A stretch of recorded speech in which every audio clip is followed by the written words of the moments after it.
வணக்கம். என் பெயர் பிருத்விராஜ். ஜெயமோகன் எழுதிய புத்தகம் பனிமனிதன் பாகம் 22. போன பாகத்தில் என்ன நடந்ததுன்னா, எங்கள் மகாலாமா தான் எங்களை இங்கே கூட்டிகிட்டு வந்தார் அப்படின்னு சொல்லுவாங்க. கூட்டிகிட்டு வரல, அது அவரோட கட்டளையாக இருந்திருக்கும். எங்கள் மகாலாமாவோட ஆணையை நாங்கள் மீற மாட்டோம். எங்கள் மகாலாமா என்ன சொல்கிறாங்க, எப்படி அம்மா சொல்கிறதே பசங்க கேட்குறாங்களோ அது மாதிரி மகாலாமா சொல்கிறது பிட்சுக்கள் கேட்பாங்க. அது மாதிரி அவங்க கேட்குறாங்க. எங்கள் மகாலாமா 3 காலத்தையும் அறிஞ்சவர்.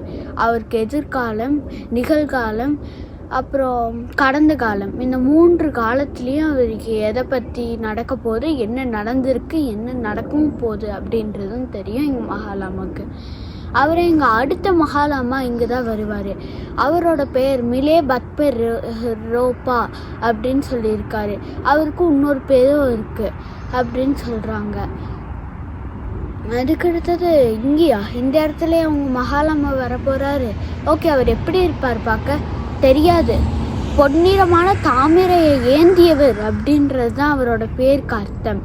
அதனால அவர் பொன்னிறமான தாமரையை பிடிச்சிருப்பாரு அப்படின்னு எங்கள் மகாலாமா சொன்னார். நீங்கள் சிவப்பு நிறத்தை தான் பொன்னிறம்னு சொல்கிறீங்களா அப்படின்னு டாக்டர்கிட்டோன்னு. இல்லை, எங்கள் மகாலாமா சாப்பிட்ற கிண்ணத்தை காட்டிடும், இந்த கிண்ணம் தான்ப்பா பாருங்கப்பா அப்படின்னு சொன்னார். அது தங்கம் நிறமும் அப்படின்னு சொன்னாங்க. பொன்னும் தங்கமும் ஒன்று தான். அது மாதிரி பொன்னால் ஏந்திய தாமரை அப்படின்றது தான் மிலே பத்ம ரோப்பா அப்படின்றதுக்கு மீனிங். அதுக்கடுத்தது பாண்டியன் கேட்குறான், உங்களுக்கு எதை பற்றியெல்லாம் நம்பிக்கை இருக்குது, உங்களுக்கு இது மாதிரி இந்த பனிமனிதனை பற்றியெல்லாம் தெரியுமா, முதல்ல உங்களுக்கு அவனை பற்றி என்ன தெரியும் அப்படின்னு சொல்லுங்கள். அதுக்கு முன்னாடி ஒரு வேளை அந்த மிலே பத்ம ரேப்பா வரவே இல்லைன்னா என்ன பண்ணுவீங்க? வர வரைக்கும் நின்றுக்கிட்டே இருப்போம் அப்படின்னா அவங்க சாகிற வரைக்கும் நிற்க தாண்டா போகிறாங்க அப்படின்னு பாண்டியன் புரிஞ்சிருச்சு.